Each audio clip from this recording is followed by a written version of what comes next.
Mahomes was not out of bounds. That was a clean hit. He was trying to get the first down. And if that's a Chiefs defender, you want that defender to light up the quarterback when he's trying to pick up a first down late in the game. You want to light him up. He's not sliding. He's not out of bounds. Put yourself in the opposite pair of shoes. You want your linebacker or safety or whoever it is to light the. He don't want to slide. He's trying to get that first down. Light him up. Clean hit. That's what it was. The officials threw the flag, called it. Wasn't a penalty. It wasn't. MVS. Forward progress had stopped. They pushed him backwards. Inbounds. He didn't get out of bounds. Clock should have kept going. Pretty clear. So those are two calls that went in the Chiefs' favor. So I'm even-handed in my criticism. Now, the non-pass interference call against and the deep throw against MVS, it's comical. It's ridiculous. But don't worry, the officials told us why. When asked by the pool reporter last night after the game, the pool reporter was Calvin Watkins, who talked to referee Brad Allen after the game. On the 1st and 10 deep ball a few plays later, it looked like the Packers player was kind of draped over the Chiefs receiver and there was no call. What did you see there? Allen's response. As you may know, on every play where there may or may not be pass interference, either offensive or defensive, the covering official has to rule whether contact materially restricts the receiver. And in this case, the covering officials were in good position and ruled that there was no material restriction that rose to the level of defensive pass interference.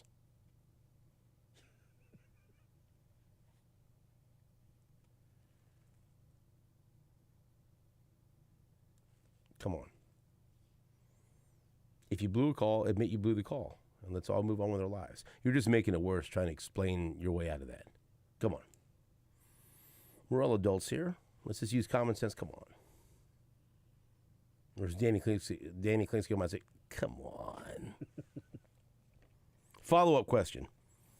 Was there a determining factor if the ball wasn't catchable? Did that have anything to do with why there wasn't a call there? Allen's response. I'm not aware that catchability was involved. The covering official simply did not feel that there was a level of contact that rose to a material restriction for defensive pass interference. Seriously. Come on. He was also asked about the hit on Mahomes. The covering official believed that the defender made late and unnecessary contact on the quarterback. So that was the call for unnecessary roughness. Wrong. Follow-up question. These plays happen so fast. Was there a discussion about whether or not the quarterback was still in bounds or not? Allen's response. Internal conversations happen on every play, and the covering official was certain that the call had been made correctly. Well, I'm certain that the call was made incorrectly. So we're all certain of something. I mean, it didn't matter who you were rooting for. It didn't matter if you were just an impartial observer. The last 2 minutes of the game when it came to officiating was a train wreck. That's all on both sides. And I can't sit here with a straight face and tell you the officiating cost the Chiefs that game. Because even if the Chiefs get the benefit of the pass interference call, they still have to score a touchdown and then convert a 2-point conversion, which they had failed to do earlier in the game. So there was no guarantee. And I feel like maybe that's where the game would have been headed. If you asked me to make a prediction, I bet that if the Chiefs score a touchdown, somehow, some way, something happens, and I'd almost venture to say it looks like they have a successful 2-point conversion, and then there's a penalty flag, a hold. By the way, there was another terrible call earlier in the game on Creed Humphrey. Mm-hmm. Every offensive lineman all of a sudden couldn't wait to grab their phone and tweet last night, defending their comrade and Creed Humphrey. The game was littered with bad calls and bad officiating. That's just the truth. There's a former official that emails me from time to time as, people turn off your show when you complain about the officiating. Well, you know what? People get pissed off when the officiating ruins a football game. So it goes both ways. The former official have access to the... I don't know. Access to what? I don't know. Information. He knows that people turn the radio off then? Well, he does, so that's people. That's a person. He's a person. Maybe you say, there's a person that turns off. I don't know. He might know one other. And so, but ultimately, the officials didn't lose the game for the Chiefs. The Chiefs lost the game for the Chiefs. Jordan Love played really, really well. And the Chiefs jumped on the Chiefs' ass. I mean, the defense couldn't get off the field in the first half. And the game was still up in the air, and the defense got better. And down 21-19, they gave the ball back to the offense, and the offense went 3 and out. First 3 and out of the game was after the Chiefs' defense got a stop and gave the ball back to the offense. And the offense couldn't do anything with it. So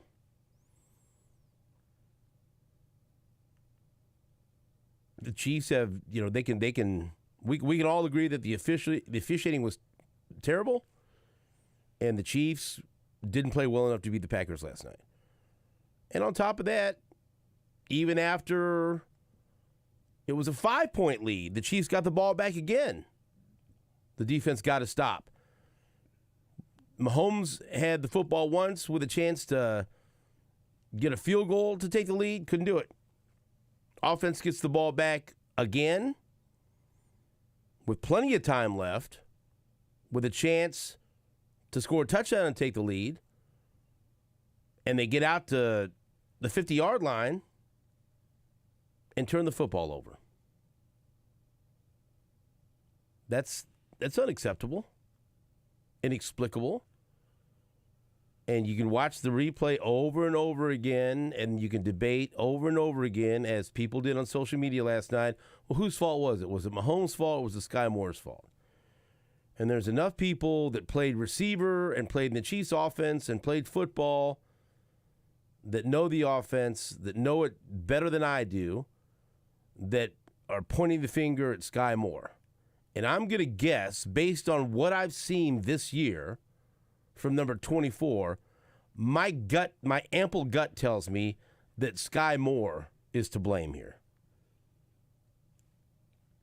Now, people will say, well, Mahomes, he shouldn't be immune from criticism. No, he shouldn't. But, hasn't Sky Moore given you a body work to suggest that he sometimes doesn't know what he's doing? Or at times can't be trusted by Patrick Mahomes? That's the whole problem, right? That's the whole issue we're talking about here. All season long.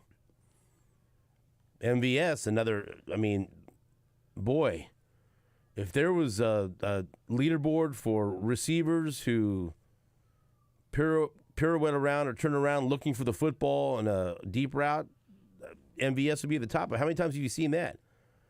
Where he appears to be running the wrong route, and and Mahomes throws it one way and he's going the other way, and he looks around and like, I feel like that happens once a game.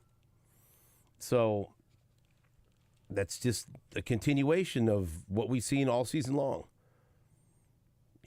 Mitchell Schwartz, who has obviously intimate knowledge of this offense and is not afraid. I mean, he's a good follow. He's not afraid to be critical towards the Chiefs or defend the Chiefs. By the way, Becca just tweeted, "Welcome back, Jake Goody, to the Border Patrol." Thank you, Becca. Thanks for watching our stream or listening. So say thank you to Becca. Why don't you? Thanks, Becca. There we go. Real nervous today. Are you? Yeah, it's weird. Why? Just because I haven't done this know for what? 20 months. You can do fine. And if I don't, I'll be okay too. Here's the deal. You better. So, all right? I'm doing my best. Yeah, Mitchell Schwartz was on one. He was mad last night, and so he was tweeting about Sky Moore and what happened on that interception. And I saw that Nate Taylor tweeted out, here's Sky Moore's perspective on the interception. This is what Sky Moore said. We got to a check at the line. They were in a pretty good look. He made a good play on the interception. The player that was all over me, he was a little further back than we wanted him to, so he was able to play it over the top. Mitchell Schwartz, former Chiefs offensive lineman, responded, did he mention the part where he gave up on the play and pulled up short? A wide receiver should never have to change speed and accelerate mid-route on a quicker timing play like that. Run the freaking route full speed, and if it's covered and the quarterback gives you a jump ball, go make a play. Yes? Yes? That's pretty damning, I'm just being honest with you, the more you watch the All-22 or the more you watch the play, I mean, what was he doing? I don't know. Where's the stutter step? Why? I mean, it's what are you doing? So,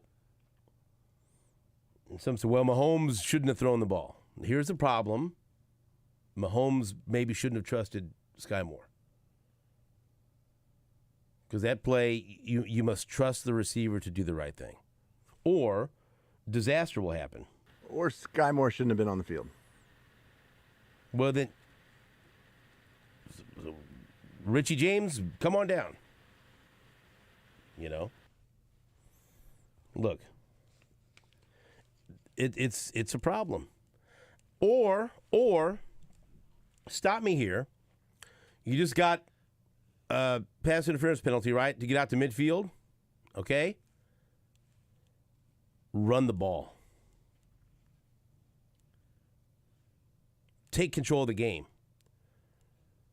We've had these conversations all season long about short yardage, and I'm a simpleton that doesn't like to go too deep in the playbook when it comes to third and short or third and goal or whatever. And I've just you have a very physical running back in Isaiah Pacheco and an excellent interior offensive line. What the hell? Screw all the bells and whistles. Get after it. Run the football. Look how remarkably successful it's been over the past couple of weeks when they've decided that's their best course of action. Right? Mm-hmm. Did it look like that last night?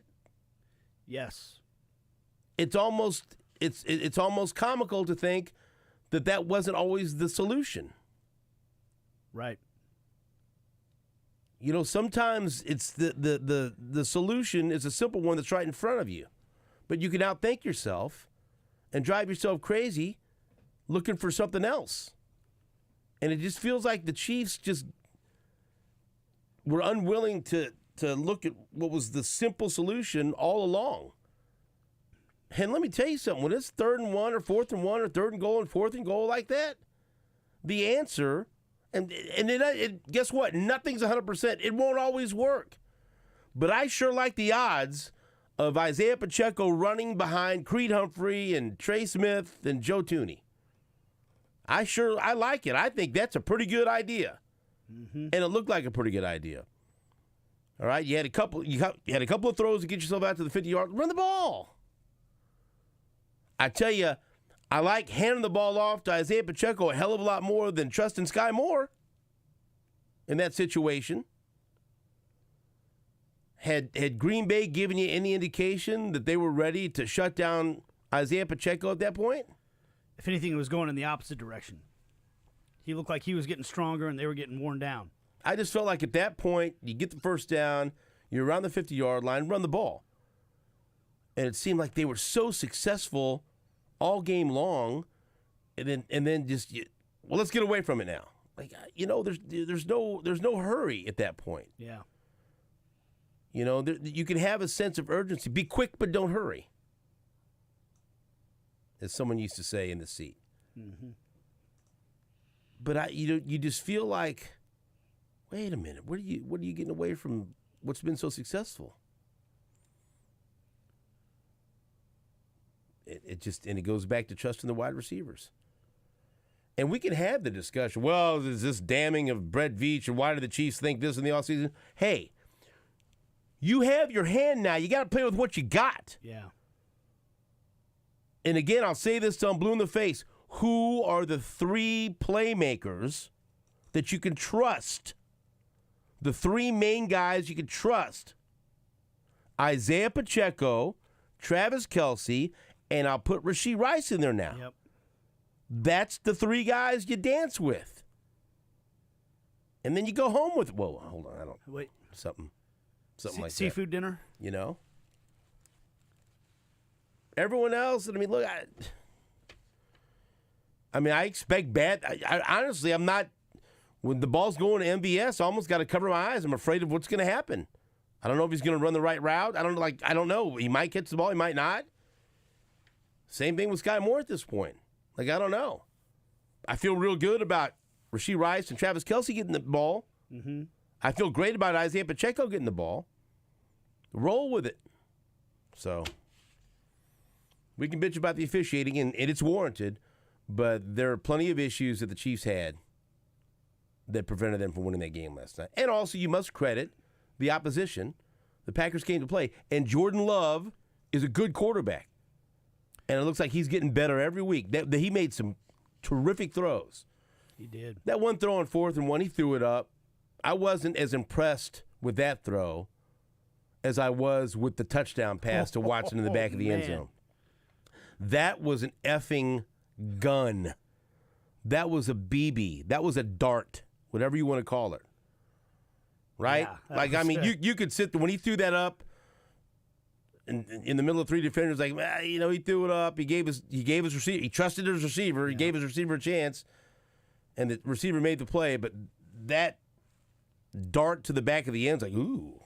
Yeah, that was, on a dime. That was beautiful. Yeah. And he's got to tip your cap, Yeah. That was a great throw by an improving quarterback that looks like he's figuring things out. And so, hey, look. The Packers, from a month ago or what they were at the beginning of the season, has nothing to do with what they are right now. They just won at Detroit, and they beat the Chiefs. And how many touchdown passes did he have last night? Did Jordan Love have? 3. He didn't have a pick, right? No. So I think over his last 3 games, that's 8 touchdown passes and no picks. And they've won 4 of their last 5. I wouldn't be super excited about playing them in the postseason. And you look at the rest of their schedule, they're going to be in the postseason. They're going to make it. So sometimes the other team just plays better than you. Plenty of reasons why the Chiefs lost that game. Top of the list, they got outplayed. Yeah. All right, and whether you believe that or not, we can all agree the officiating was poor. Yeah. Okay? The officiating was poor, and the Chiefs didn't play their A game, and the Packers played a good game. Despite all that, you were in a better mood this morning when you walked in than I anticipated. Oh, I can't listen to me. I can't be upset. I can't be mad. You got a blank-eating grin on your face this morning, pal. Let me tell you something. I am so happy that Missouri is going to the Cotton Bowl to play Ohio State.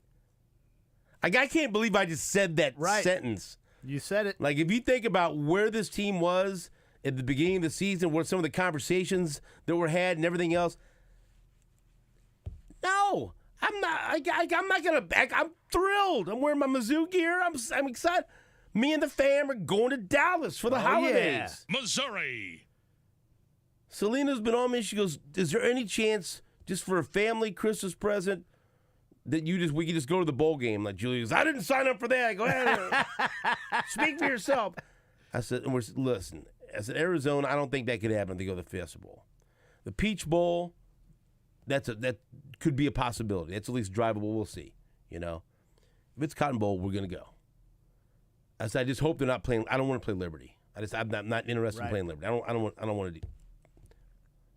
It would be hard for me. Let's go. They're playing Liberty. So let's just see. And we had Susan, Phil, Selena. We were all gathered around the TV for the selection show, and I'm nervous. And then all of a sudden, I started to get that.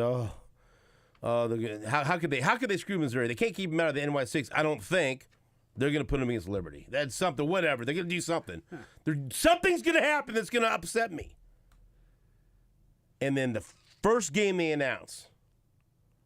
And let's go to the NY6 Bowls. And here's the Cotton Bowl matchup between Mizzou and Ohio State. And we all scream. That was like a great dad moment because Selena's jumping up and down. I said, we're going to Dallas, baby. Phil's like, am I involved in this trip? I said, hell yes. He goes, okay, all right. Everyone's involved. So I spent a good portion of the day looking at tickets and looking at hotel rooms with a smile on my face. I drove to work just giggling. I didn't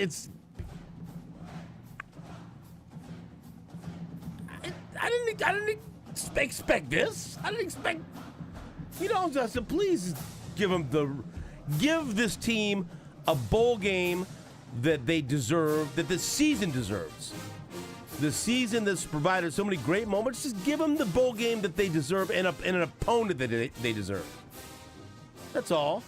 And I got it all in one quick announcement. See? Coronal mass ejection. It was a coronal mass ejection. I'm sending out family text messages. The game was on Friday. We will go to the 6th floor museum at Dealey Plaza and the Texas School Book Depository on Saturday and take a tour of that and do a fact-finding mission. We'll go to the grassy knoll, and then everyone's like, oh, boy.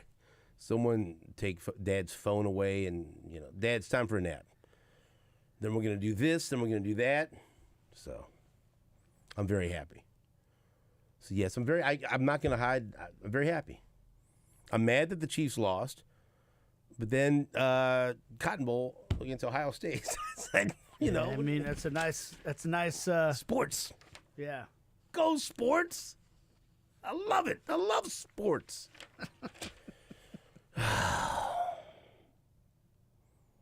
I'm all over the place. Jake's back. I don't know what I'm doing. Let's take a break. Let's regroup. Back after this on Sports Radio 810 WHB.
As soon as we get done, look forward to competing against Ryan Day, and we'll go from there.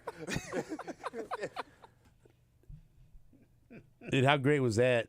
We just played that for you, Nate, and you saw that for the first time. Was that not? That was on the selection show after they had announced all the NY6 Bulls and they had Drinkwitz on. Reese Davis couldn't even finish the segment hardly. I spit my coffee out. That's funny. Connor Stallions was called to help him out with the game plan. Connor Stallions beeping in. Yeah. So timing is everything. Well, here's an announcement real quick having to do with the Cotton Bowl. Ohio State quarterback Kyle McCord this morning has entered the transfer portal. So, well, hello. how you doing? Now, how are you? Are you one of these? I want to play Ohio State at full strength. I want to win. Yeah. I want to win. So you want Marvin Harrison to probably sit out? I don't. You know what? No, I would love to go see that matchup with Luther Burden III, LB3, and Marvin Harrison Jr. That'd be great. I love football. I'd love to see that. But if he decides to opt out, I'm not going to be. Oh no. Oh. Look, their second and third string are all 5 stars. They'll be fine. Okay, so no. Mizzou had a bunch of opt-outs last year, and nobody felt bad for Mizzou, so no. And I'm very glad that they have that attitude. It appears that they're not going to be affected by opt-outs or anything else. And Eli Drinkwitz, again, said yesterday when he's being asked by the media, even the players that have already entered the transfer portal, they are invited to be with the team in the bowl game, which I think is smart. So there you go. Now, well, you want to get back to the Chiefs? Chiefs. How about Kansas is going to the Guaranteed Rate Bowl against Barry Odom and UNLV? Yeah. I'm at the point as a Kansas fan, I'm excited to be in a bowl game. And a chance to win 9 games. I think KU should be, I would assume they're a favorite in this game. Heavy favorite. I think 13.5. What is it, Jake? You got to have these lines quick. Got to have these lines quick. It's a lot. I'm seeing they don't have anything on ESPN for it. That surprises me. It's on, the day after Christmas. I hope there's a good crowd of KU fans to go down there. A good place to go. I remember spending New Year's Eve in the Phoenix area when KU played. The last time they played in back-to-back bowl games was when they played in the Insight Bowl the year after they won the Orange Bowl. And that was in Tempe. So I remember spending New Year's Eve in Tempe for a bowl game, and that was a lot of fun. The day after Christmas, a little different. A lot of people probably have family plans and stuff like that. So hopefully it's good. It's a good crowd that travels down there, but I'll be very excited to watch it. How about K-State and NC State in the Pop-Tarts Bowl? Dave Dorn going up against K-State, and NC State had a good year, 9-3. So, that should be a good game. Yeah, I think that's a really good matchup. So we got all 3 teams in bowl games, baby. Let's go. I am. You're going. Yeah, you're actually going. Let's play Andy Reid and his opening statement, the update, that's one thing I didn't get to because I don't want that to seem like an excuse. But also, the Chiefs did face a rash of injuries last night. Don't forget that. Okay, they lost Drew Tranquill, who has been unbelievable, especially in replacing Nick Bolton, who hopefully will be back next week to play the Bills. But they lost Drew Tranquill you knew he was going to be out when he saw his getting kneed in the head due to concussion. They had a revolving door over at left tackle with Donovan Smith having to leave repeatedly and the rookie Wanye Morris in there. And then the devastating injury to Brian Cook, who's been terrific at safety. Mm-hmm. And NBC elected not to show it. I did want to go back and see what happened, and glad they didn't show it. It was terrible.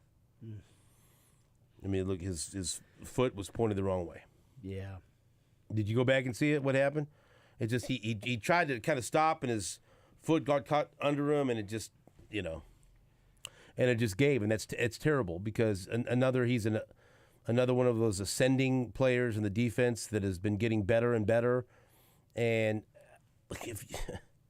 if you don't think that takes a toll, losing that's right up the middle of your defense, Drew Tranquill and Brian Cook, and you were already down, Nick Bolton, so then you're going, even deeper. And I thought Jack Cochran did a fine job, but he ain't Nick Bolton or Drew Tranquill. I mean, how good has Drew Tranquill been over the past couple of weeks? We talked about it a lot last week. Brian Cook's been a hell of a playmaker. Mm-hmm. And then that was a factor as well. I mean, it's just fact, yeah. Right? You're playing revolving doors with your left tackle all night too. So let's hear Andy Reid update us on those injuries and give his opening statement after the loss. All right. Listen, the Packers, I thought did a great job tonight. They got after us, and so it's a good football team. We've got to be able to start faster. And so on both sides of the ball, we've got to make sure we take care of that. So whether it was the penalties on offense or whether we weren't getting off the field on the defensive side, those are things that cost us. And we've got to learn from that and get better as we go forward. As far as the injuries go, Tranquil had a concussion. Cook, we're looking at his ankle now. Donovan Smith had the stingers in the shoulder. So, anyways, with that, time's yours.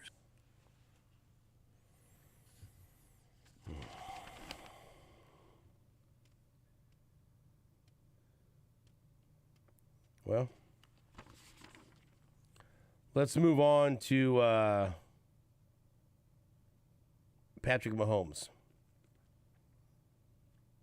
and hear what he had to say. Here is Patrick Mahomes, play number 1, his overall thoughts on the loss to the Packers. We made too many mistakes. We had a good game plan, had a good game. Jordan played great. But at the end of the day, you make too many mistakes, and against a good football team, you lose. Patrick, along with that, what's just your sense of where you are overall right now? I mean, obviously we're not where we want to be at, but I feel like we're close. We're playing a lot of good football teams really well, winning some of those games, losing some of those games, and so we're kind of in the go zone now where we got to try to get it going through the stretch, and all we can do is learn from this game and be focused on another challenge this next week coming at Arrowhead. Patrick, I know it's not that many plays in the fourth quarter, but you didn't get a chance to target Travis. Was there anything that the Packers did, or was it just him not being sort of the guy in the floor of the play calling? Yeah, I think when I look back at the tape, there's a couple of them I wish I would have gave him a chance. Just kind of in the flow of the game, I went to other spots and I didn't hit the guys on the throws that I did try to make. And when you get to those big moments, you want to give your best guys chances to make plays. And I don't know for sure yet, but I'm sure there's a couple of them I could have went to them. What would you consider the interception? Yeah, just you can't make that mistake. I saw they were in man coverage, try to get to one of our man checks. The guy went over the top. I probably should have tried to back shoulder Sky. So that's a mistake on my part that you can't make in that situation. All right, let's hear more from Patrick Mahomes here. He tells us what happened with the on the pass to, and I imagine, is he talking about the deep pass to MVS, or the one where MVS had no idea where the football was or what route he was running? I mean, there's a lot of different passes that we could cover here. What happened with the pass to MVS? Yeah, just you can't make that mistake. I saw they were in man coverage, try to get to one of our man checks. The guy went over the top. I probably should have tried to back shoulder Sky. So it's just. No, that's the Sky Moore. You know what? Stop right there. He's talking about the Sky Moore, the interception. Yeah. And so let's hear that again. So let me remind you that Patrick Mahomes will not throw anyone under the bus.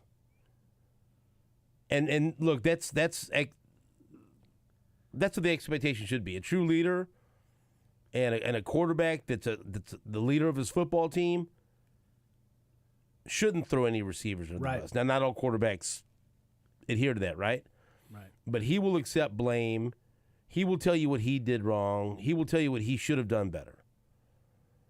But let me tell you, man, that has got to be put to the test this year, because there are multiple times he could have thrown someone under the bus for doing the wrong thing, not running the right route, whatever, dropping the football. And so here, this is Mahomes talking about what happened on the interception on the pass intended for Sky Moore. Yeah, just you can't make that mistake. I saw they were in man coverage, try to get to one of our man checks. The guy went over the top. I probably should have tried to back shoulder Sky. So that's a mistake on my part that you can't make in that situation. One of the MVS as well, actually both MVS, the one early in the fourth quarter, it's kind of a seam out there. Yeah, it wasn't necessarily a seam post, kind of more of a over the top post. I saw the safety. He obviously was trying to bend it away from the corner. And I was trying to kind of just straighten him up a little bit to try to get the throw to him. But I think that's one of those that I think throughout the game we were kind of taking what was there and moving the ball down the field. And I think I could have maybe got through the rest of the progression and got to another spot. So it's just something you have to continue to work on throughout the season. Yeah, we've all seen the replay. I'm trying to get you find it. What you think of the last one? I mean, it is what it is, man. I mean, obviously the guy was probably a little early, but at the end of the game, they're letting guys play. I'm kind of about that. I'd rather you let the guys play and let the guys win it on the field. But it's a hard job, man. So it's not. We're in that situation. I can't be wanting a flag. I have to try to go out there and win the game myself and with the rest of my teammates. Good game for Isaiah overall. Lost his cool at the end there. What kind of advice do you have for young players like that? And I love the fire from Pop, man. That gets us going as an offense. Obviously, it got a flag in this situation, but I mean, we were already in a bad situation. So I mean, it's I never want to take the passion away from a guy. He'll learn from it. I'm sure he won't make that mistake again. But that's the stuff that we need on this team in order to have the success that we want to have. So there you heard Patrick Mahomes addressing the interception on the pass intended for Sky Moore, the miscommunication on the pass earlier to MBS, then the no call that was made on what looked like pass interference, and he said, hey, I'm all about just letting them play, so I'm about that. I'm not going to complain. And so he chooses not to criticize the officials. And then he was asked about Isaiah Pacheco being ejected for throwing a punch late in the game. And so all the greatest hits there from Patrick Mahomes. We'll take a break. Back after this on WHB.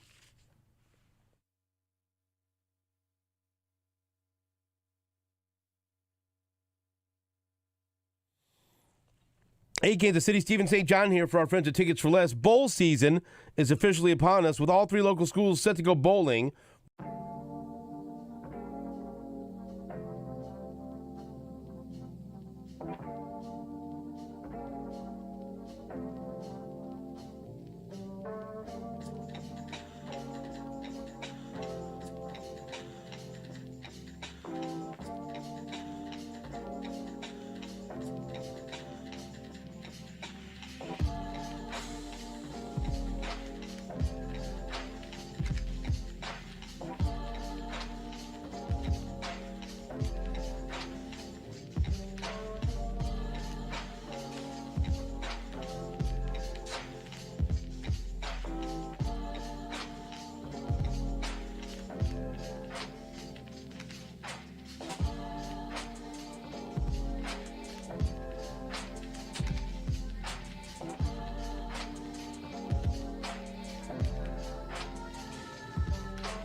Before we break and invite Todd Lebo in the studio, Nate, you want to get anything off your chest about the game last night? Well, I'm with you. The refs had an incredible showing on that last drive, right? I mean, by my estimation, they got one call right. The Pacheco punch, you got to call that. And I understand that he was getting shoved into the ground, and maybe you could have called, offsetting penalties there, but he lost his cool. He threw a punch, and that was a huge play because that pushed him back to the 50. They should have been at the 35-yard line. That shouldn't get lost in all this. And that hopefully is a learning experience for Pacheco because I agree with Mahomes. You love his passion. You love how he runs angry and plays with that fire. And every once in a while, that's gonna spill over into something like this. But he's also gonna have to be aware now that other teams are gonna try to do this stuff to him whenever they get the chance. Because now it's on film. Hey, you might be able to get under this guy's skin, and it's a lot easier to get him thrown out of the game than it is to try to tackle him for 4 quarters. So he's gonna have to deal with guys trying to antagonize him going forward. On the interception, I actually think it was really interesting when Mahomes said what he said. Because watching the play, he said, they had him in man coverage. And I went back to watch it this morning because of all this stuff. I saw, Mitchell Schwartz talking about how Sky Moore gave up on the play. I would like to, once we get a chance to talk to Bo Richter and some of the other guys we know, that they'll be able to tell me if I'm completely wrong on this. It looked to me like they were trying to run a little bit of a pick route. They were trying to run Rashee Rice in and Sky Moore out, right, and up the field. And the DB was, I think they were hoping that Rashee Rice kind of gets in his way, and that allows Moore to break up the side of the field. You're completely wrong on that. And so the defensive back goes, as Mahomes said, he went over the play. He didn't get caught up in the screen by Rashee Rice at all. And when Moore went around it, he saw that the defensive back was well up the field on him. He wasn't going to beat him deep, so he started to break the route short. And as soon as he did, that's when Mahomes threw the ball up. And then he was like, oh, crap, I got to go try to get this. And I think to Sky Moore's credit, he did try to at least go break the play up. He didn't do it. But I actually kind of believe Patrick Mahomes that he maybe made the wrong read on that one. And I know that look, 99 times out of 100, I'm going to believe it's Sky Moore's fault over Patrick Mahomes. But just watching the play, it actually kind of unfolded exactly the way Mahomes said. And so I wonder if Mahomes, I kind of think he's being honest on that one. And he made a mistake. But, I mean, look, even Patrick Mahomes can make a mistake in a game. They still, had opportunities to come back and win the game. And I thought, I have to admit, man, I have been skeptical on Jordan Love. That dude was good. And I thought the Chiefs' secondary was going to really, really show out and maybe put some of those guys in check. And they struggled. The pass rush for much of the game struggled. I thought that the pass rush came along later in the game, and did some good things. But I give a lot of credit to the Packers in that game, for sure. You should. And Jordan Love, man, give him credit. He seems to be getting better and better and better. And then I'm with you on that throw to the back of the end zone. I mean, my gosh. And the catch by Watson. How long Watson's out with that hamstring will be big for the Packers. Because that dude's looking like he's turning into a stud as well. Yeah, all the receivers were making plays for Jordan Love. And that's the other thing that stood out to me. I mean, you had a group of young skill position players that were making plays when given the opportunity. Yeah, making some tough catches. Tough catches, big plays, contested catches. Yeah. And you just don't see that with enough consistency from the Chiefs. I mean, you look at the targets, it seems clear that it's 2 weeks in a row now. It's Kelsey and Rice, right? And then there's... That's what it's supposed to be. Yeah. In MVS, it's like 5 targets, 2 catches. He's a deep threat, but... If he runs the right route and knows where the football is, I mean, it's at this point you don't know. I saw some people saying he didn't get the PI call because they said it was uncatchable. Right, because it was thrown to him. Yeah. Yes. That's harsh, That is harsh. I don't think that's what the refs were thinking on right. that. I don't know what they were thinking. We'll be back after this on Sports Radio 810 WHB.